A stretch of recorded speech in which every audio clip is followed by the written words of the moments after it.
Town, Martin County's Heritage Station.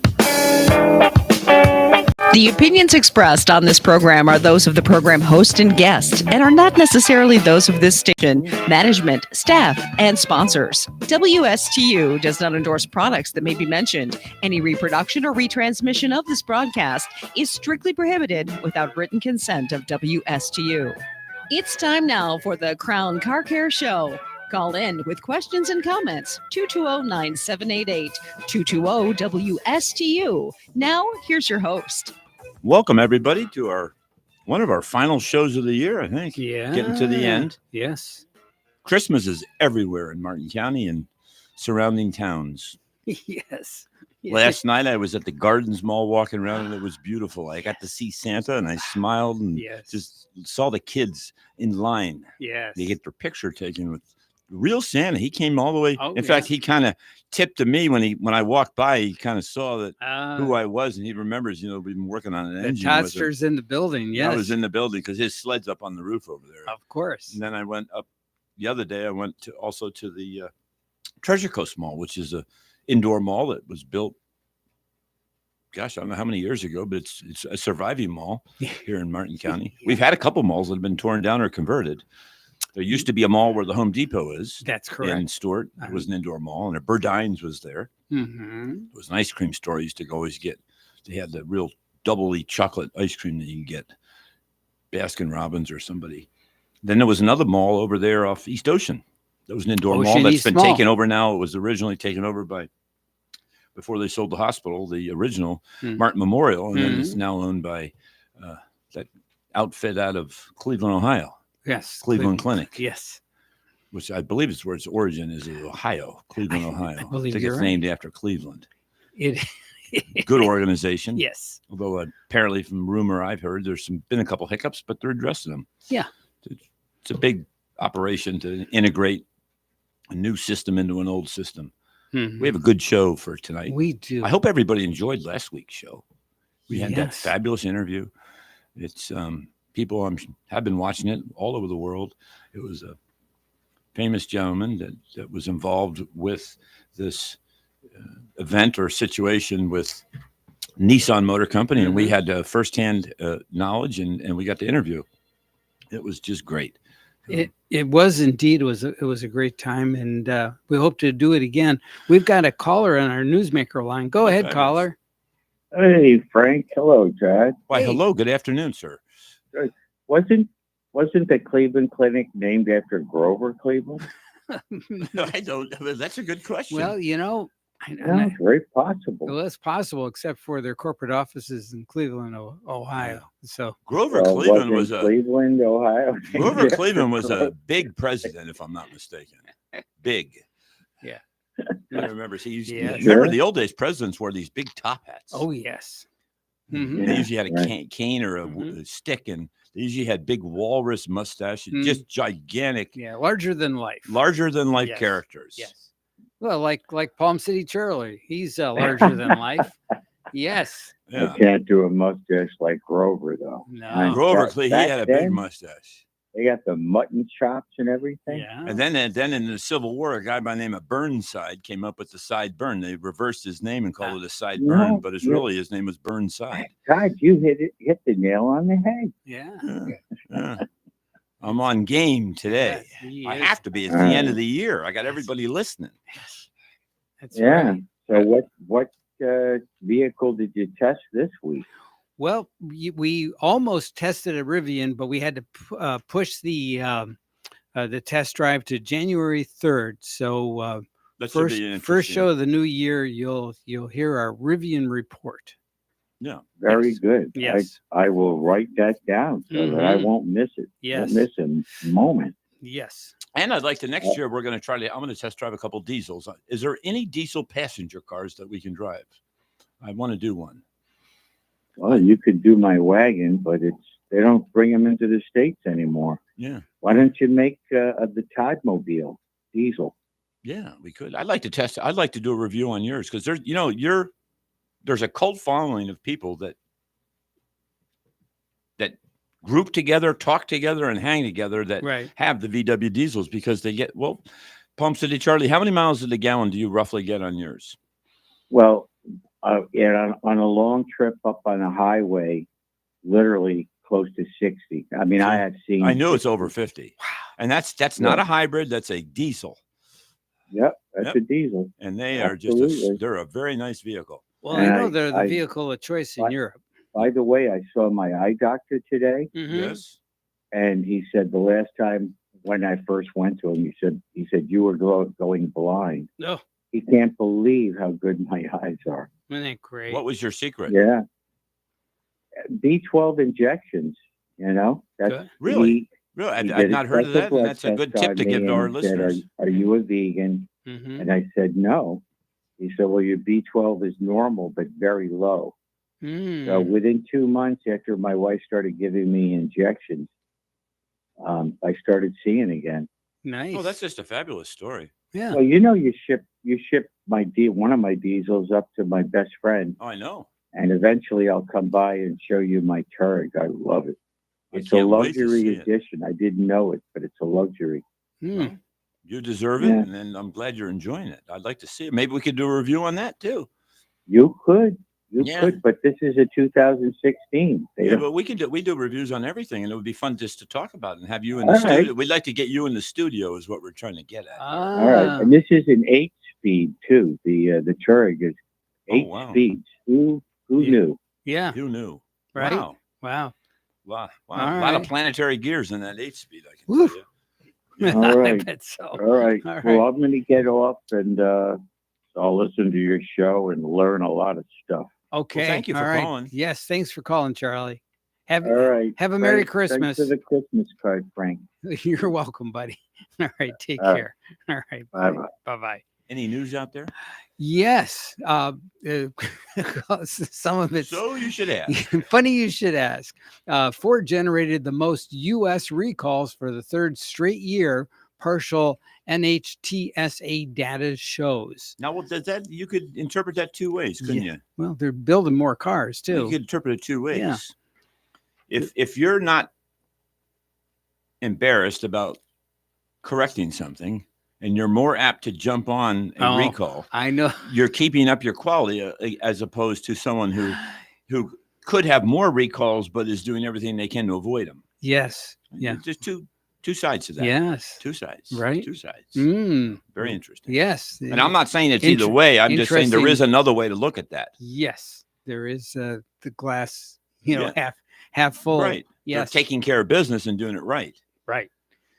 So that's the thing. So if you are a Lucid stock owner, which unfortunately I am, Lucid got booted from the NASDAQ about a week or so back. Mm-hmm. And in today's news, they're recommending that Lucid will not be a buy for 2024. So that is we've talked about some of the hiccups with Lucid. We did test drive them. You can check one of our previous shows on YouTube. If you type in Crown Car Care, mm-hmm. it will come up that way. Yes, it will come up. Mm-hmm. So, and this is the Crown Car Care Hour. Mm-hmm. We have 2 shops in Palm City, or 2 shops in Martin County, one in Palm City and one in Stewart. We've been around for 18 years, a long time. We service our community. We're known for fixing the hard ones, and we're also known for doing good maintenance, and we sell tires, quite a few tires at Cove Road.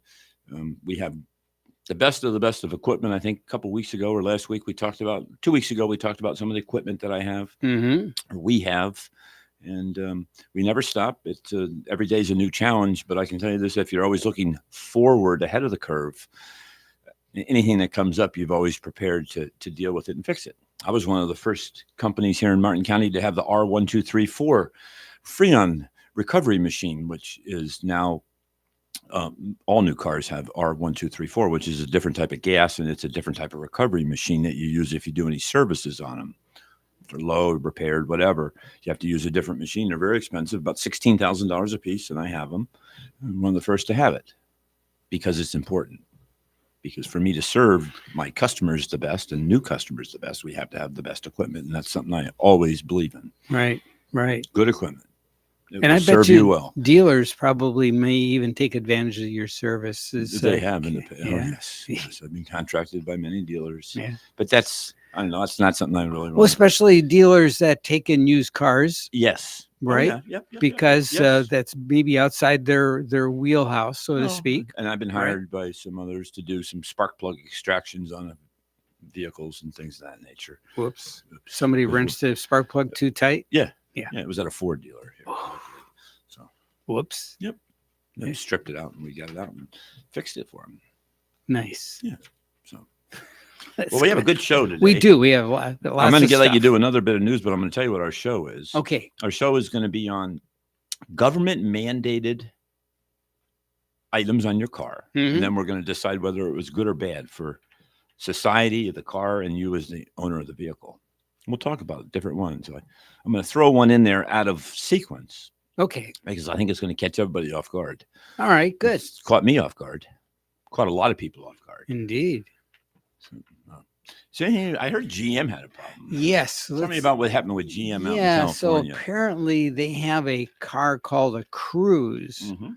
and that car is a self-driving robo taxi. Yep. And apparently a pedestrian got struck by that car. But the follow-up or what happened after that is the problem. There was a cover-up. Yes. And so I didn't read Some the whole top story. execs, I believe it's Overall, 4, 5, 6, 7, 8, 9 execs have resigned over this thing. It's taken a big blow. And if, GM's taking a big hit, they're not doing too well. No, they're not. They're still a bloated company. And they wasn't Durant the guy that bought all the Durant was the guy's name. Yes. I believe that decided that they wanted to have 100 brands. Remember, you had Oldsmobile, Pontiac, sure, Buick, Chevrolet. GMC, Chevrolet, Saturn. Right. That was the latest edition. And now they're all. And Saturn was a good car. Yeah. You owned one. I did, and I liked my Saturn. There was absolutely nothing wrong with that car. That started the body panel thing, kind of like what Musk is doing with some of his cars. Correct. You could dent them, and the paint was actually through the whole thing on the Saturn. Yes, I believe it was a plastic type outer fender area. Yeah, and the color was through the whole thing. It was really interesting. Yeah, the whole setup for the company was different than traditional General Motors. It was more like a Japanese company where the workers had input in terms of how and they also started the just-in-time business model. Business model, not carrying too much inventory. Right. So let's talk about some. And then, Frank, you just raise your hand when we need to go to a break. Okay. But I will say the first thing we'll talk about. Okay. In 1961. Okay, so everyone will remember, and we've talked about this a couple shows, probably about 2 or 3 months ago. Mm-hmm. If you ever went into a parking lot in 1960 and looked, every parking spot would have oil spots all over it. Yes. And it wasn't because they had a bad rear main seal. It wasn't because the valve covers were leaking, which could have been. Right. But for the most part, those leaks were there because every car made had a draft tube, which was an open crankcase ventilation system on the engine. And by design, the oil would leak out by design. The internal combustion motor, when it produces its rotation and energy so you can drive down the road, there are byproducts that escape the combustion chamber where the piston is and the explosion happens with the gasoline. Those gases slip past the rings and into the combustion or into the crankcase. Well, you have to get rid of that. Pressure will build up otherwise. Yeah. And there's gases combined with oil, combined with soot, and emission byproducts of the combustion process. Well, there was always a tube that would vent to atmosphere, and it was always pointed downward, and it would go right onto the road. Kind the road. Kind so of the oil weeping, roads used to be oily. Not that they aren't now, but they were oilier. Well, yeah, primarily they were concrete roads too before asphalt became more accessible to the concrete roadways. roads last longer though. I've talked to contractors and they tell me that they're more expensive, but they do last longer. Correct. Okay, so in 1961, CARB, which is the California Air Research Board, which is a facet of the California government or state. Right. And they passed a law that said there had to be a closed crankcase system. And what this system did is it incorporated a little valve, and that gas and oil that would normally be leaked onto the roadway or your driveway or the parking lot would be reburned in the combustion process and recycled. So it was a closed loop system. Okay. It completely eliminated the oil byproduct, the pollution, and it ended up being, the engine didn't leak oil. Yeah. So we cleaned up the roadways. We cleaned up the parking lots. It was one simple $8 valve, or probably back then 50-cent valve. It was called a PCV valve, positive crankcase ventilation. And that's where we start our journey today. And in 1961, it was mandated in California, and late 1964, it was mandated here in the 49 states that remained, the rest of the country. Right. Because prior to that, it was just California. Right. And it seems that California many times leads the way with safety and emission rules, and then the federal government jumps on, whether it be the EPA or the National Highway Traffic Safety Administration. Right. That's a lot of words. NTSB. And it is an acronym that many people just refer to, but I wanted to say it so you understand the names of, because many times we hear symbols and acronyms and we don't know what the heck it really is. Right. This is a part of the federal government. Yes. So, Frank, was that a good thing or a bad thing? I think it was a good thing. I agree. Yeah. I agree. Yeah, absolutely. Let's jump a little bit forward. Let's jump to 1968. Okay. 1968. Prior to 1968, if you had a head-on collision and you were driving the car, and we're not going to talk about seatbelts because seatbelts, we all know seatbelts benefit, and they started in the options in the late 50s. So we're going to talk about the collapsible steering column. Prior to 1968, if you had a head-on collision, there's a good chance there's going to be a big hole in your chest cavity, a hole, because the steering column didn't collapse, and there was a rod in there. Yeah. It was a shaft. Yes. Spline shaft. So when you turn the wheel, it would turn the linkage in the wheels so you could go around the corner. Prior to that, if you had a head-on collision, that shaft could impale you. And it was a big issue. Yeah. Now they came up with this collapsible steering column. And how they did it was the steering shaft was sleeved. So to think of like a telescopic antenna on your radio. Yeah. Everyone remembers the transistor radio made by GE, the little pocket one. Right. Had a little leather lanyard on it, and then there was an antenna that always broke after the first week of operation. Yes. Didn't it? Yes. Little chrome but you thing. go to Radio Shack and get replacement parts. They don't exist anymore now. But the telescopic antenna is very similar to what the collapsible steering column is. Okay. So the steering column itself, which is a metal surrounding, which would be painted usually the color of the interior. If you were to crawl underneath it and look below it, it would have it almost look like corrugated cardboard, the metal. So if an impact happened, it would collapse it, and then the shaft would fall into itself. Okay, so cool. Like your antenna I was referring to. So it collapsed. Collapsible. I mean, you get hurt, but you're not going to get a big hole in You're your not going to sternum. be impaled. Yeah. Correct. Yeah. And prior to that, you did. Yeah. There was no other way. It was the way it was done. Yeah. Whoops. Good or bad for our world? I think ultimately good. Yeah. I agree. Yeah. Good. Mm-hmm.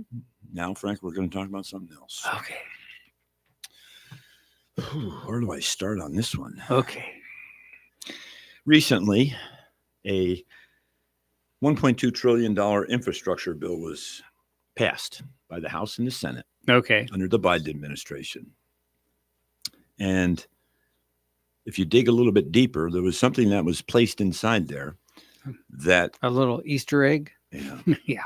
And I'm just going to go through it. Okay. I learned about this from a gentleman by the name of John Clore. All right. He's a famous automotive writer and editor. He works for Ford currently. Works for Ford. Mm-hmm. He has an editorial page in a magazine I get, Mustang Times. If you're on YouTube, you can see what I'm holding up. It's the latest issue. It was December. He is a regular column every month working for Ford. Right. Ford Performance, to be exact. Mm-hmm. But he has been, I'm going to tell you some accolades of John Clore. Bonafides. He is a journalist with Auto Week, Edmonds. He's raced cars. He's an Iacocca Award winner, author of the book Mustang 2015 Dynasty, editor of the SVT Enthusiastic magazine, host of his own local cable access TV, Cars in Context. He's member of several Ford-based car clubs and is a proud owner of many Mustangs, including one he calls his long-term project. Okay. And of course, it says the views and opinions here expressed are his own and do not represent this magazine or Ford Motor Company. But I can tell you, yes, Ford Motor Company had to sign off on this. Okay. There's no, because this is huge. Whoa. It's a very controversial issue. In fact, it could take up probably 2 or 3 shows. It's this big. Wow. It's a big deal.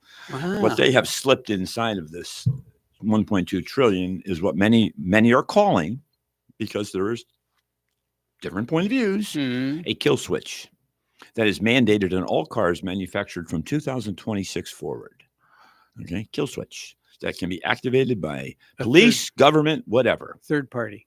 Oh, yeah. Open platform, open structure. So it is not proprietary. It has to be open. Just like this OBD2 laws, which we've talked about with scanners, how every car has a generic version of a operating system that can be accessed by any person with a generic scanner.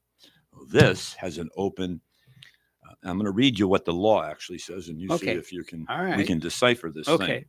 Let me see here. Let me find it here.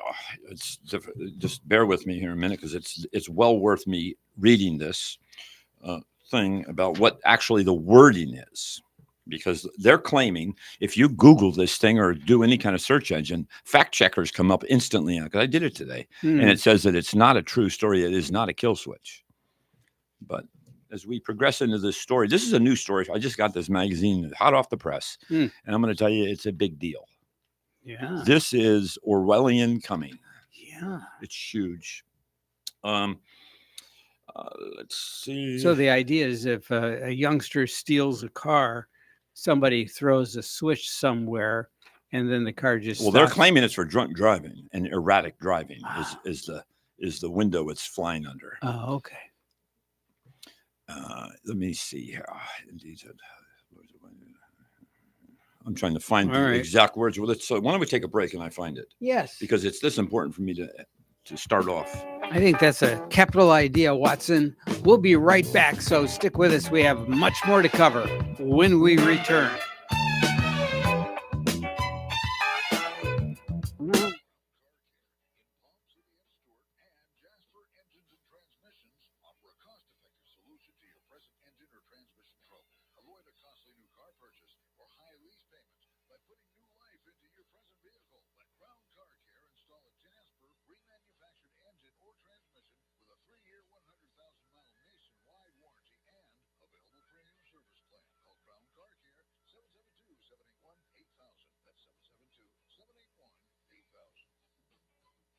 One Christmas tree grower in Virginia is urging more farmers, especially new farmers, to get into the Christmas tree business.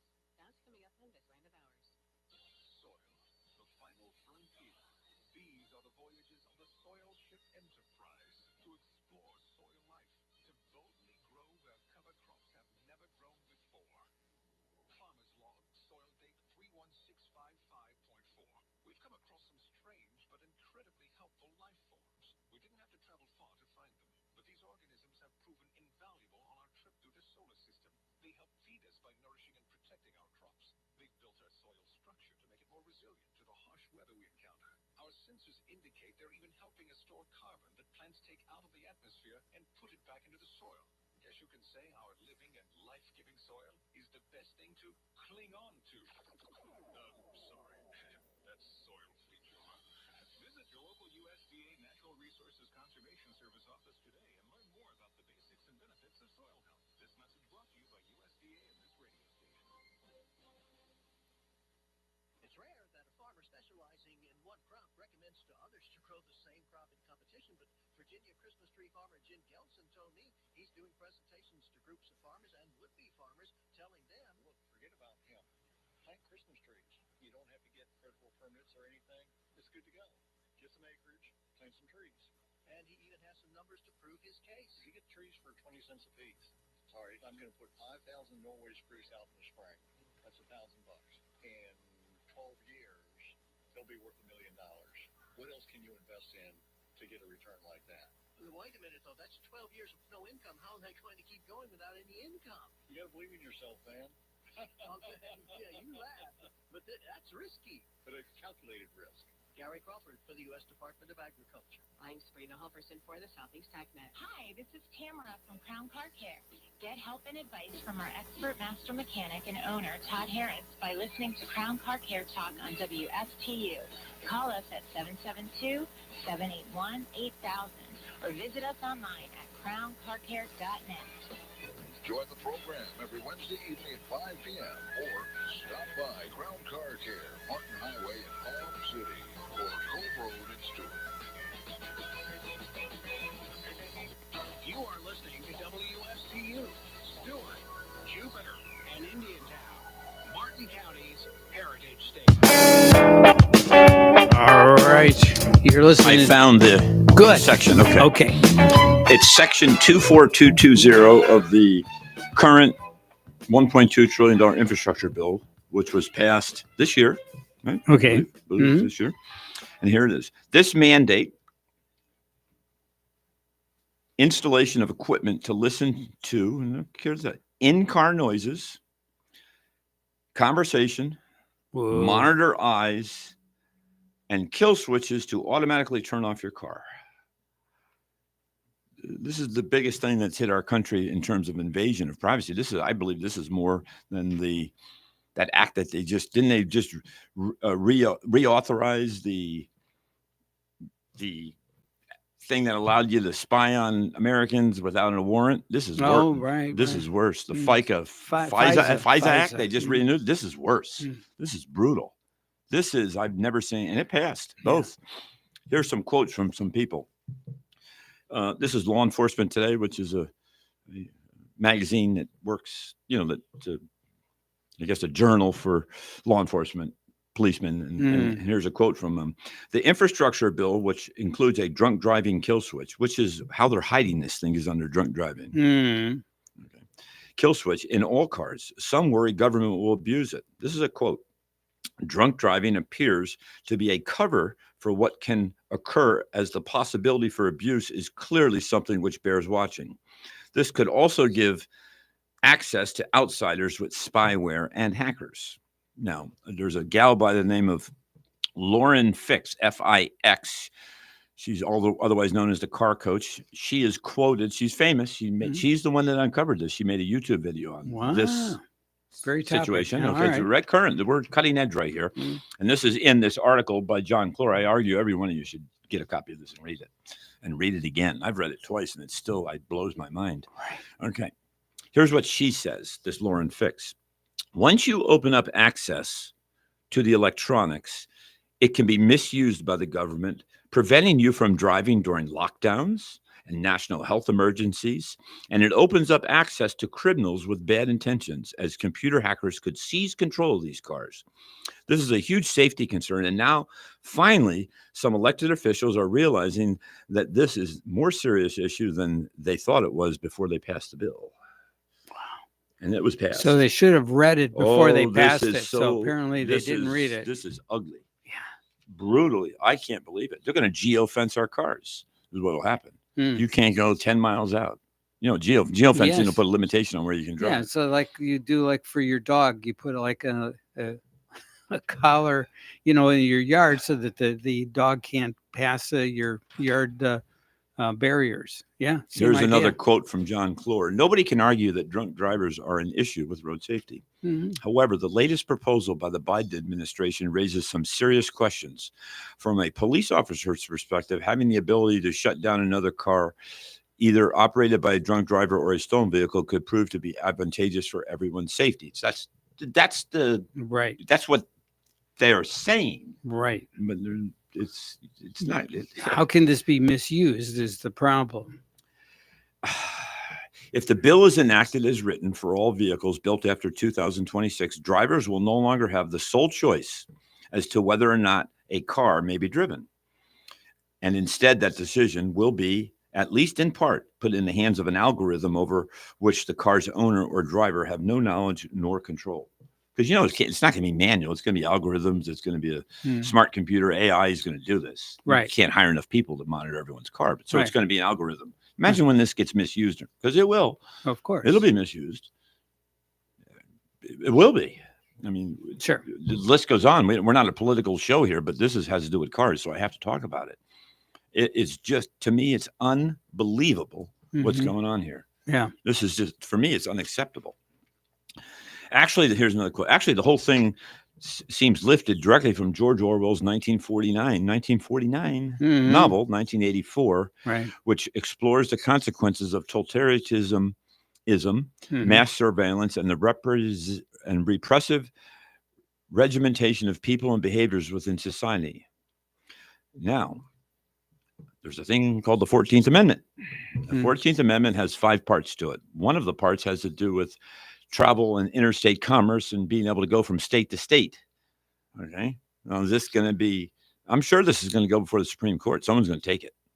This is so big. And someone's going to challenge it on the 14th Amendment to take it to the Supreme Court.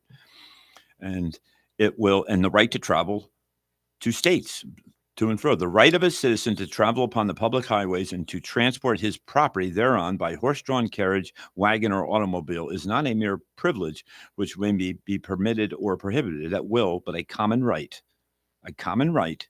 which he has under his right to life, liberty, and the pursuit of happiness. It does not say unless technology prohibited his travel. It's like what went on with this lockdown. There's lawsuit after lawsuit now of states are actually suing the federal government for these bogus lockdowns that they had no right to do. Right. You could, in principle, say during a health emergency that the government should intervene and lock things down. But what we're finding out is the freedom of religion is a right that's so cherished in our Constitution and built into the lifeblood of this country that to challenge the freedom of religion, I think, trumps the lockdown. The right to gather and to religion and perform, be involved in a religion. I mean, it's the freedom of religion. Right. That is more important, because if you limit certain things, then other things can keep limiting your freedoms as that one thing that you let go plays out. Right. So you can't let the Slippery cat out of the bag slope. or Pandora's box. It's a slippery slope that gets ugly. It's what they use on gun control, which I have no opinion on. It is what it is. But gun control is the same argument that we have, right? They say guns are for to prohibit the government from becoming too powerful. Correct. At least the citizens then have a last ditch control effort to limit their power. Correct. Now, what's interesting about this, in England right now, they do that with the cars. And if you can get a speeding ticket and have your license taken away automatically in England. From what? Cameras? Yeah. Yes. That's awful.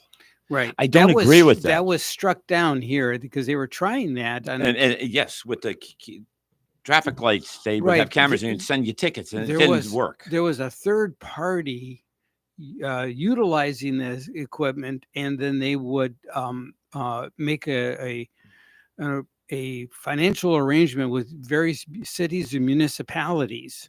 And it turns out that the government says, nah, not so much, that you can't do that.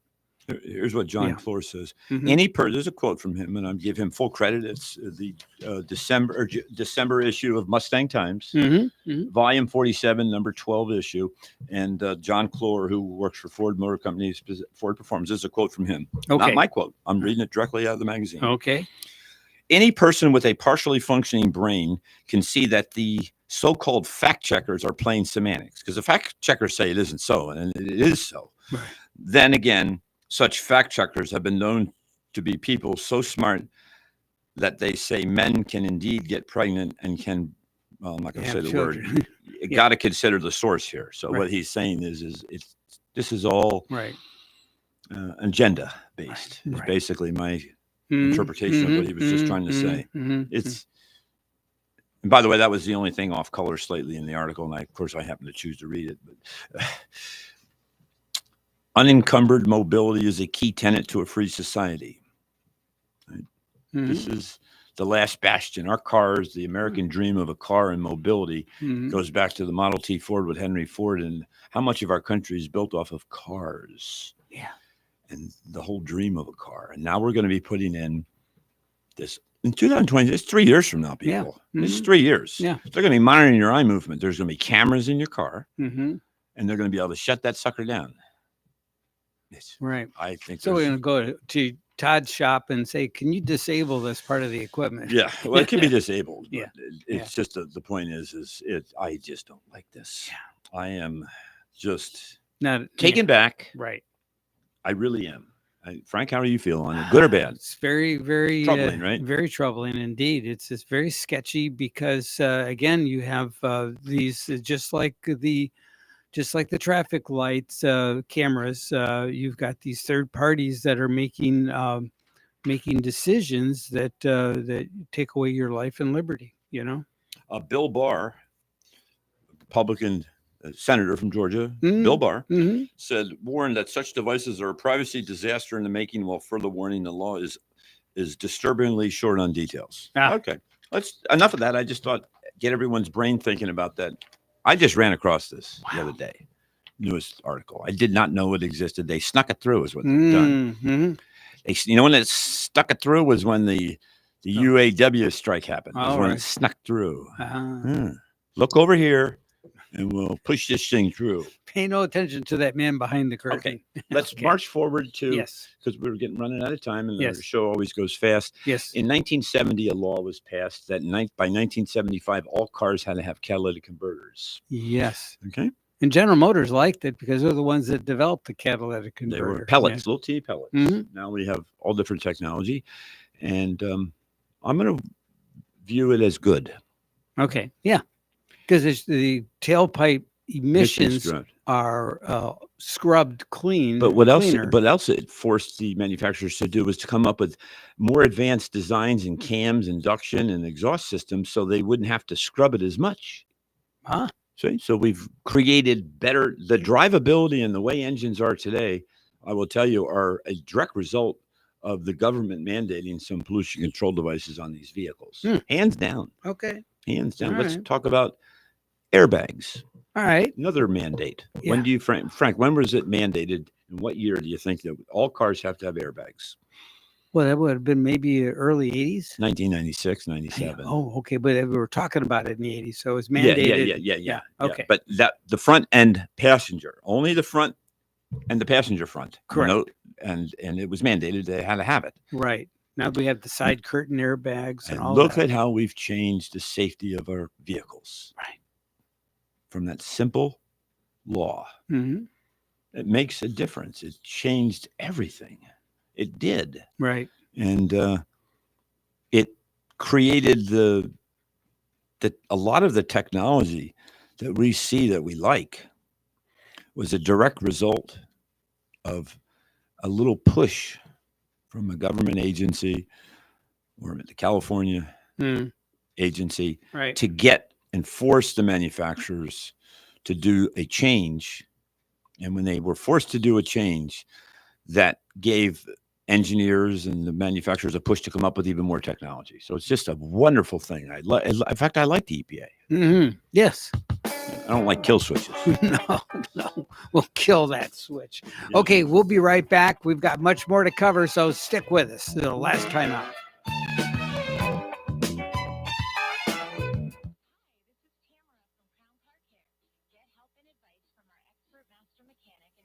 Todd Harris by listening to Crown Car Care Talk on WSTU.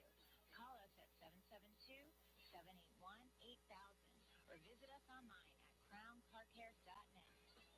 Join the program every Wednesday evening at 5 p.m. or stop by Crown Car Care, Martin Highway in Palm City or Cove Road in Stewart.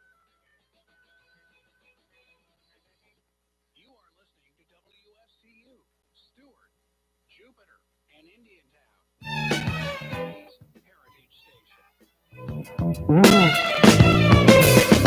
We're back. Yes. And my final piece is the mileage standards. Every administration, or the one after that, in terms of the executive branch, which would be the facet or faction of the government that would come up with these Mhm. laws. You know, the executive branch makes the laws, or not makes the enforces the laws and comes up with the ideas. The legislature passes it or comes up with the laws, and then the judicial system decides whether it's legal or not. Uh-huh. So the executive branch is who controls the EPA, National Highway Traffic Safety Administration, which is the end, whatever that word is that we talked about. The acronym of 5 or 6 letters. Mm. So many mileage standards, good or bad. That would be, I can remember when Barack Obama was president, he increased the mileage standards, and the EPA at times will increase them as well. And then it'll be signed off by the legislature as well as the president. Right. Increasing the standards of what a car should get for mileage.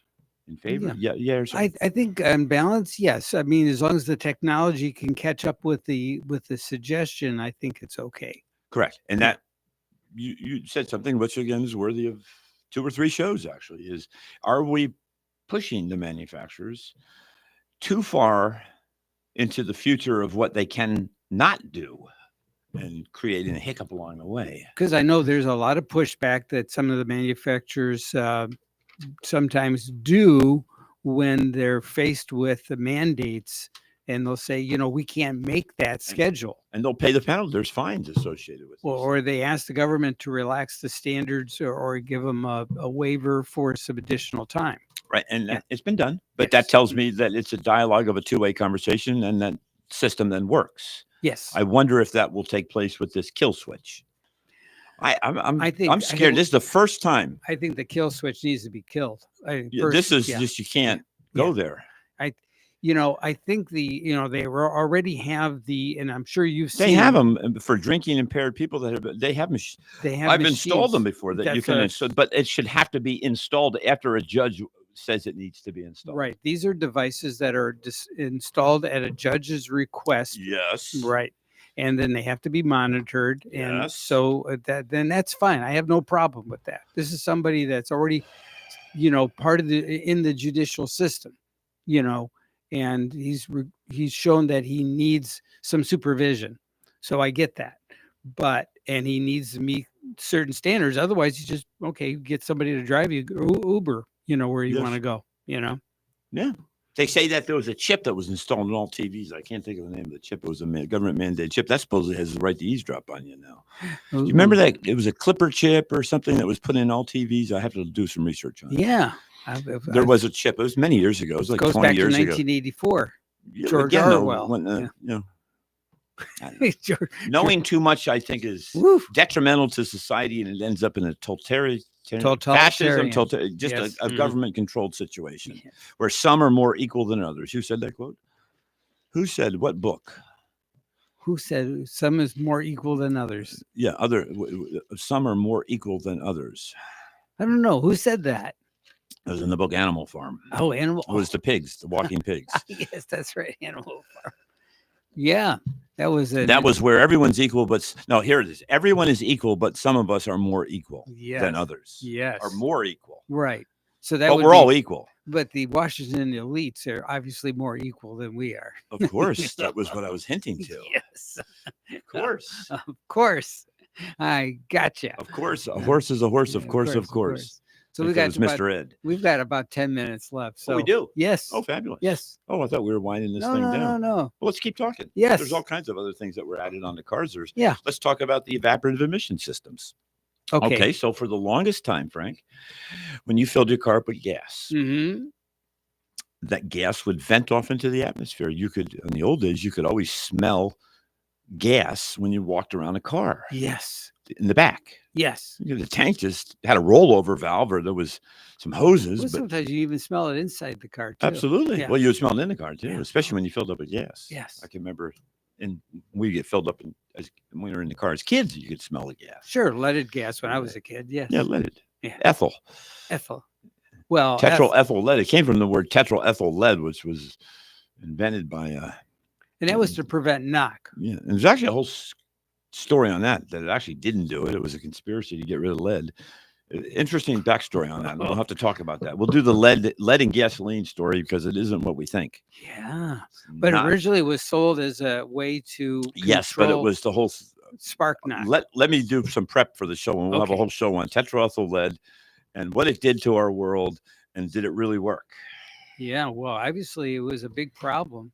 I interviewed a guy who told me, because I had to do an EPA study for some property that I owned, and the guy that came to do the study for me told me about a job that he had to survey in Orlando, and it was a corner piece of commercial property, and it came back with high concentrations of lead on the property. So he come to find out, he says, well, the building had those, remember the old basement windows? Because the building had a basement in it, and it had the little windows at ground level. He says, close those windows. And he did, and then the rating came back up. It was the exhaust. It was the exhaust of the cars. Yes. And the leaded exhaust also gets into the soil and the so dust. It's leaching off. Yes, it was not just with the cars running by, but what was around it. Yes, like kind of like that radon gas thing that we hear about. And stuff. But I thought that was fascinating. Yeah, that it really wasn't the property; it was the location of the property and the windows. If you didn't have the windows open it would have it been detected. And asbestos too. It was from the brake pads. Yeah, I was entered into this field surrounded with asbestos on the brake pads. I can remember it. Right. It's just we didn't know any better. Right. I don't think I was affected by it. If I was, there's Whoops. Every time at midnight, if you turn the TV on, you can find out 800 numbers you can call someone will help you. That's right. I believe so. Yes. I think I've been still hearing them lately. So the evaporative emissions, I was coming to, it used to be an open system. Now it's closed. First, it went to charcoal canisters that were still open a little bit and then reburned later in the 90s, early 80s. And then in the 2000s, it is a closed system, evaporative emission system that causes many problems with check engine lights. So I have a question for you. Real world experience. So I'm at the gas pumps and somebody next to me is using he's filling up his car. And the pump automatically clicks off when the car is full because its pressure is regulated by pressure, right? That's right. Okay. And so what do you and I do when that happens? We take the hose, we put it back into the keeper on the pump, right? Yeah. Right. A lot of people will continue to pump a couple of pennies extra, click, click, click. What is that? What happens to that gas? If it overfills the tank, it gets into the charcoal canister, and you could be looking at a huge repair bill. Another thing happens too is sometimes it spills out. It'll spill out. Not only will it spill out the car, but it'll spill in the charcoal canister. You can have a $1 amount of repair, and you could have it on the ground. Yeah, both. Yeah, I just assuming on the ground that just happens, right? Because these people do that, but there's also what you don't see, what you don't smell, what happens. Yeah. Many times customers and many of the manufacturers, Hyundai has been notorious for it, Kia, GM too, on their pickup trucks, the normally open valve, when you fill it with gas, sticks closed and you can't put gas in the car. It just keeps clucking off. Yes. That's a common problem that I deal with. Yes. It's something worthy of a discussion. It's not the tank. It's either the rollover valve or the charcoal canister vent valve is sticking closed, not open. And it's not giving you an opportunity to put any gas in. Yeah, because you can't get the pressure differential right. It builds up pressure the minute you put it in. You have to exhaust. It's kind of like, remember Hawaiian Punch, the juice cans? Yes. If you just put one triangle cut in it, you remember can openers had a triangle, and it was kind of fun to peel the thing down and make a funny noise when it hit the metal, and it would roll it down. Yeah. You always had to put a vent on the other side. Yes. Otherwise, it wouldn't pour. Bloop, bloop, bloop, bloop. Right, because it has to equalize the pressure. Yeah. Yes. Well, same principle with gasoline going in a gas tank. So you could overfill the tank if you are overzealous. You could never get any gas in it if it was a stuck closed valve, or you could get extra gas in it but cause long-term consequences to your charcoal canister and cause yourself $1,000 repair bill. Nice. Best advice: let it click off and then put it back on the pump and be done with it. Right. That's a good tip, Frank. You came up with that. Yeah. Good tip there, buddy. I like it. Okay. How much time we got? We got another about 4 minutes. Good. Let's talk about another device or system that's on a car. How about the continuous monitors that are required by the federal government in 1996 called the OBD2 laws, which require all manufacturers to monitor misfires, monitor the evaporative emission system, which we just talked about, a comprehensive monitor that monitors all the sensors, and all that has to be the same system on every car, whether it's a Ferrari, Lamborghini, Rolls-Royce, or a Chevrolet Impala. Same thing. It has to be the same operating system, basically, in terms of monitoring. And you have to be able to use a generic scanner that you could buy at the parts store for $50 and scan it. It's not everything, but it's a good part of what can cause your check engine light to come on or cause a problem. So it's called the OBD2 laws. That was enacted in 1990. Well, it was enforced in 1996. Okay. It was crafted several years before. They had about 2 to 3 years to get them on, to get the manufacturers up to speed. And it's the same connector on every car. Right. Except which car doesn't have it is a Tesla. Because those laws, when they were written, said internal combustion engine. Correct. Tesla's didn't have to follow that because his is all electric. Correct. So his connector to hook up a diagnostic tester is different than every other car out there. Right. Now, that's going to change now with the new Tesla Cybertruck. That's the 48 volt. Oh, yeah. That's going to change everything. It changes everything to 48 volts.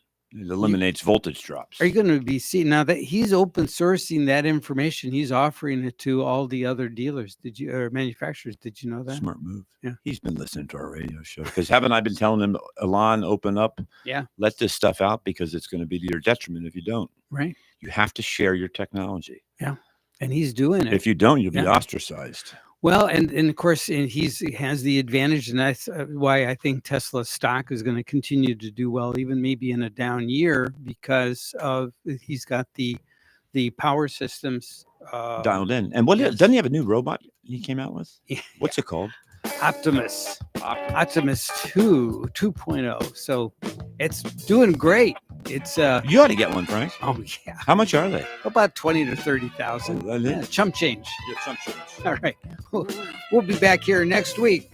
Thank you, everyone, for listening to our show, and have a Merry hopefully Christmas. you had a good one. Yes. Bye bye. All right. Bye now.